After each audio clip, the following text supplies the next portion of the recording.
வணக்கம். ருதுலோட்டஸ் உங்களை அன்புடன் வரவேற்கிறது. நம்ம இன்றைக்கி வீடியோவில் என்ன பார்க்க போகிறோம் அப்படின்னா, தாமரை செடிக்கு எப்படி உரம் கொடுக்கலாம் அப்படிங்கிறத பற்றி தான் இன்றைக்கி நம்ம வீடியோவில் பார்க்க போகிறோம். அதுக்கு முன்னாடி நம்ம பார்த்துட்ருக்கிறது பார்த்திங்கன்னா ஆக்டோபஸ் அப்படிங்கிற ஒரு வெரைட்டி. இந்த ஃப்ளவர் பார்த்திங்கன்னா நல்ல ஒரு க்ரீன் ஷேடு வரக்கூடிய ஃப்ளவர். சென்டரில் பார்த்திங்கன்னா நல்லா க்ரீனாகவே இருக்கும். இது வீடியோவில் நல்லா கவர் ஆகலை அப்படின்னாலும் இது ஒரு க்ரீன் கலர் ஃப்ளவராக தான் இருக்கும். சைடில் பிங்க் வந்த மாதிரி ரொம்பவுமே சூப்பராக இருக்கும். இதோட மெச்சூர்டு ப்ளூம் பார்த்திங்கன்னா நடுவில் சீட் பாடு வரும்போது ரொம்பவுமே அழகாக இருக்கும். பிங்க் க்ளவுட் மாதிரி இருந்தாலும் இதில் க்ரீன் அழகாக இருக்குது. க்ரீன் வந்து பார்த்திங்கன்னா ரொம்ப அதிகமாக இருக்குது. இது க்ரீன் பிங்க் க்ளவுடுன்னு கூட சொல்லிக்கலாம், அந்த மாதிரி தான் இருக்குது. ஆனால் உங்களுக்கு சீட் பாட் சென்டரில் வரும்போது உங்களுக்கு ஃப்ளவர் டிஃப்ரெண்ட்டாக இருக்கும். அடுத்ததை பார்த்துட்டு இருக்கிறது பார்த்திங்கன்னா அகிலா தான். இது பாருங்கள் எப்படி தெளிஞ்சிருக்குதுன்னு. உரம் நல்லா நம்ம வச்சு கொடுத்தோம் அப்படின்னா இப்படி தான் வரும் பாருங்கள். ஃபஸ்ட்டு ஒரு சின்ன இலை, அதுக்கப்புறம் பெரிய இலை, அதுக்கு அடுத்ததாக வந்திருக்கிறது பார்த்திங்கன்னா இன்னுமே பெரிய இலையாக வரும். இதுலேயே உங்களுக்கு மொட்டுக்கள் வந்து வைக்க ஆரம்பிச்சிடும். இது பார்த்திங்கன்னா மஹிமா அப்படிங்கிற ஒரு வெரைட்டி. இது ரீபாட் பண்ணாதனால பார்த்திங்கன்னா இலையெல்லாம் சின்னதாக தான் இருக்குது. ஏன்னா உங்களுக்கு சத்துக்கள் பத்தலை அப்படின்னா இப்படி தான் இருக்கும். மொட்டு நல்லா வச்சுருக்கு. இதில் பூ விரிஞ்சிருந்தாலும் பார்த்திங்கன்னா மழை வெயில் மாற்றி மாற்றி இருக்கிறதுனால 2 ஃப்ளவர் டேமேஜ் ஆகிருக்கு. இந்த 2 ஃப்ளவர் நாளைக்கு நல்லா விரிகிற மாதிரி இருக்குது. இது ப்ளூம் ஆனதுக்கப்புறம் நெக்ஸ்ட் வீடியோவில் உங்களுக்கு காமிக்கிறேன். நாம் இப்போது உரம் வைக்க போகிற ஃப்ரிட்ஜ் பாக்ஸ் இது தான். இதுக்கு தான் நம்ம உரம் வச்சு கொடுக்க போகிறோம். பாருங்கள் இதில் இலையெல்லாம் பாருங்கள் எவ்வளோ சின்ன சின்னதாக இருக்குதுன்னு. இது கண்டிப்பாக ரீபாட் பண்ணணும். இருந்தாலும் பார்த்திங்கன்னா இது பூக்கள் வந்து கொடுத்துக்கிட்டே இருக்குது. பூ பாருங்கள் ரொம்ப சின்னதாக இருக்குது. நீங்கள் முன்னாடி ஒரு வீடியோவில் பார்த்துருப்பீங்க அந்த டேங்க்கில் இருக்கிற க்ரீன் ஆப்பிள் எவ்வளோ பெரிய இலை இருக்குன்ட்டு. இதில் பாருங்கள் ரொம்ப சின்ன சின்னதாக இருக்குது. காரணம் இதுக்கு உரம் பத்தலை. இது மொட்டுகள் வந்துகிட்டே இருக்கிறதுனால இப்போதைக்கு நம்ம ரீபாட் பண்ண முடியாது. அதுக்கு தான் நம்ம வந்து உரம் வச்சு கொடுக்க போகிறோம். அதை எப்படி வச்சு கொடுக்க போகிறோம் அப்படிங்கிறத பார்க்கலாம். நாம் இன்றைக்கி வித்தியாசமான முறையில் உரம் வச்சு கொடுக்க போகிறோம். சென்டரில் கொடுத்தோம் அப்படின்னா உங்களுக்கு ஃப்ளவர் வந்து டேமேஜ் ஆகும். அடுத்தது பார்த்துட்டு இருக்கிற ஒரு பூ பார்த்திங்கன்னா கமீலியா அப்படிங்கிறது. இதுதான் லாஸ்ட் ஃப்ளவர், டார்மெண்ட் போயிடுச்சு செடி. வாங்க இப்போ உரம் எப்படி வைக்கலாம் அப்படிங்கிறத பார்க்கலாம். முதல்ல பார்த்திங்கன்னா 1 கப் அளவுக்கு சாம்பல், அடுப்பு சாம்பல் நான் சளிச்சு எடுத்திருக்கேன். அதுக்கப்புறம் ஒரு கைப்பிடி பார்த்திங்கன்னா வேப்பம் புண்ணாக்கு. அதுக்கு அடுத்தது நம்ம கொடுக்க போகிறது என்னென்னா மக்கிய மாட்டு சாணம் உரம். இது ஒரு பக்கெட் இருந்தாலும் பரவாயில்ல, என்கிட்ட இவ்வளோ தான் இருக்குது, அதனால் இவ்வளோ சேர்த்துக்கிறேன். இன்னும் நிறைய கொடுக்கணும், இருக்கிறத மட்டும் நான் சேர்த்துக்கிறேன். இன்னும் 1 மடங்கு இந்த மாதிரி நம்ம எடுத்துக்கலாம். நீங்கள் இது மாட்டு சாண உரம் தான் கொடுக்கணும் அப்படிங்கிறது இல்லை.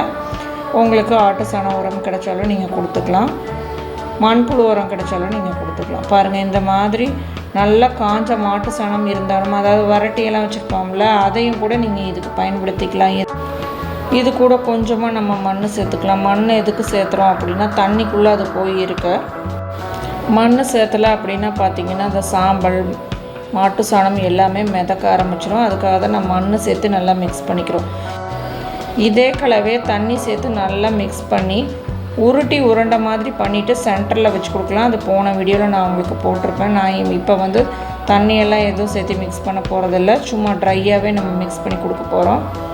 நல்லாவே மிக்ஸ் பண்ணி விட்டுக்கலாம். இந்த சாம்பல், அதுக்கப்புறம் வேப்பம் புண்ணாக்கு எல்லாத்தையும் நல்லா மிக்ஸ் பண்ணி விட்டுக்கலாம். சாம்பல், வேப்பம் புண்ணாக்கு இதெல்லாம் பார்த்திங்கன்னா டிஏபி என்பிகேக்கு பொதுவாக தான் நம்ம வந்து இதில் மிக்ஸ் பண்ணுறோம். முதல்ல தாமரை வளர்க்கும் போது யாருமே டிஏபி என்பிகே எல்லாம் கொடுத்ததில்லை. இப்போ தான் நிறைய பேர் அதை வந்து யூஸ் பண்ணுறாங்க. அது தேவையில்லை, நம்ம சாம்பலே கொடுத்துக்கலாம். அடுப்பு சாம்பல் கொடுத்துக்கலாம் தாராளமாக. ட்ரையாக இருக்கிற தொழு உரம் எது வேணாலும் நம்ம பயன்படுத்திக்கலாம். சலிக்க வேண்டும் அப்படின்னு ஒன்றும் தேவை கிடையாது, சலிக்க வேண்டியதில்லை. அதுவே பார்த்திங்கன்னா அந்த குச்சியெல்லாம் நல்லா மக்கிடும். இப்போ இதை நம்ம எப்படி கொடுக்கலாம் அப்படிங்கிறத பார்க்கலாம். பாருங்கள் இந்த மாதிரி ஒரு துணிப்பை நம்ம எடுத்துக்கலாம். இது கலராக இருக்குது. கலராக இருந்துச்சு அப்படின்னா உங்களுக்கு தண்ணியில் வந்து அந்த சாயம் போச்சு அப்படின்னா செடி ஃபுல்லாக உங்களுக்கு வந்து டேமேஜ் ஆகும், தண்ணியெல்லாம் வந்து கெட்டு போயிடும். அதுக்காக நான் வந்து வெள்ளை பை எடுத்துக்கிறேன். பாருங்கள் இந்த மாதிரி பை வந்து நம்ம எடுத்துக்கலாம். சாக்கு பை இருந்தாலும் கூட அதை நீங்கள் எடுத்துக்கலாம். அதில் ஹோல்ஸ் இருக்கிற மாதிரி இருக்கணும், அப்போ தான் நம்ம வந்து அதை எடுத்துக்க முடியும் சாக்கு பையில். மற்றபடி கலராக இருக்கிறதெல்லாம் கொடுத்தா அதில் வந்து எந்த ஒரு கெமிக்கலும் இருக்கக்கூடாது. அதனால் வெள்ளை பை தான் பெஸ்ட்டு. இந்த மாதிரி பையில் தான் போட்டு வைக்கணும் அப்படின்னலாம் இல்லை.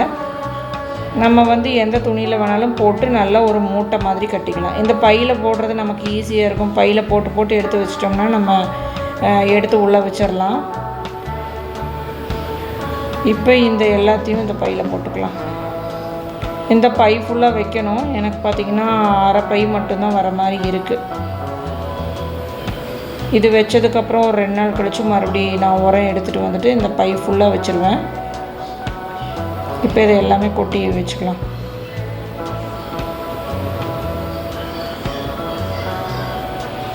பச்சை மாட்டு சாணம் இதுக்கு பயன்படுத்தாதீங்க. நல்லா ட்ரையானது மட்டும்தான். பச்சை மாட்டு சாணம் நிறைய எடுத்து வச்சிட்டிங்க அப்படின்னா தண்ணி ஃபுல்லாக கெட்டு போயிடும். அது கவனமாக பார்த்துக்கணும். ஆட்டு சாணமெல்லாம் இந்த மாதிரி நம்ம வந்து பயன்படுத்திக்கலாம். உங்களுக்கு அது மிதந்து வராது, இதுக்குள்ளேயே இருக்கும்.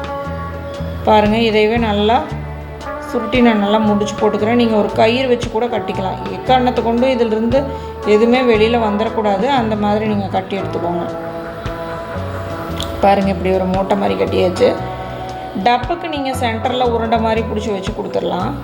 பெரிய பெரிய தொட்டிகளுக்கு பார்த்திங்கன்னா நம்ம அந்த மாதிரி வச்சாலும் பத்தாது. அதனால் பார்த்திங்கன்னா இந்த மாதிரி நல்லா ஒரு பை நிறைய போட்டு வச்சிட்டோம் அப்படின்னா உங்களுக்கு ஃப்ளவரிங் இருந்துக்கிட்டே இருக்கும். ஃப்ளவரும் டேமேஜ் ஆகாது, செடியும் டேமேஜ் ஆகாது.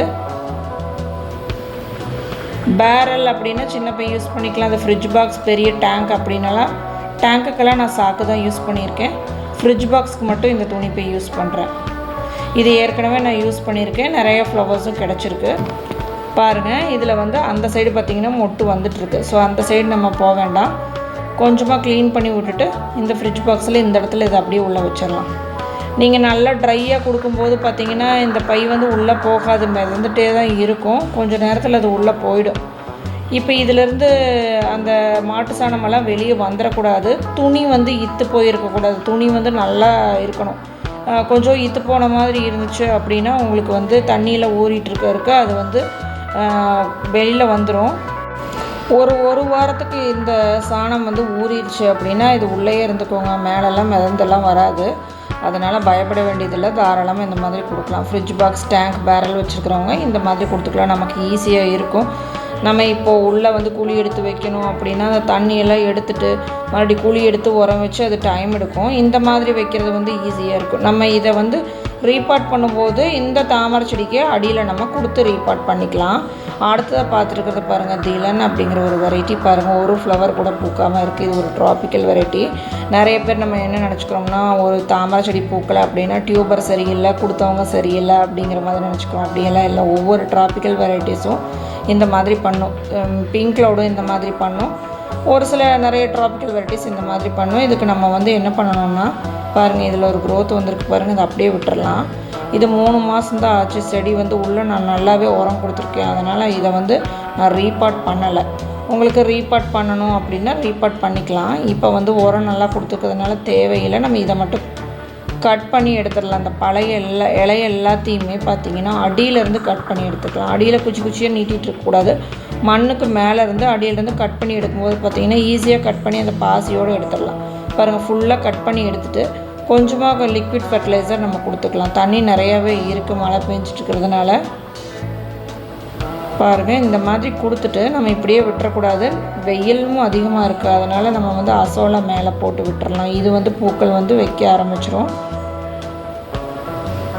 இந்த மாதிரி கொடுக்கும்போது கண்டிப்பாக பூக்க ஆரம்பிச்சிரும். அப்படி பூக்கலை அப்படின்னா நீங்கள் ரீபாட் பண்ணி கொடுக்கும்போது எந்த வெரைட்டியாக இருந்தாலும் ரீபாட் பண்ணி கொடுக்கும்போது உங்கள் கிளைமேட்டுக்கு அந்த செடி செட் ஆகிடும். அதுக்கப்புறம் அது வந்து பூக்கள் வைக்க ஆரம்பிக்கும். ஒரு தடவை ஒரு வெரைட்டி கிழங்கு வாங்கினீங்கன்னாவே போதும். அதவே நீங்கள் ரீபாட் பண்ணி கொடுத்துக்கலாம். உங்களுக்கு டியூபர்ஸ் வேணும் அப்படின்னா நீங்கள் வாட்ஸ்அப்பில் காண்டாக்ட் பண்ணி வாங்கிக்கலாம். ப்ரொஃபஷ்னல் ST கொரியர் அவைலபிளாக இருக்குது. இன்றைக்கி வீடியோ அவ்வளோதான். நன்றிங்க.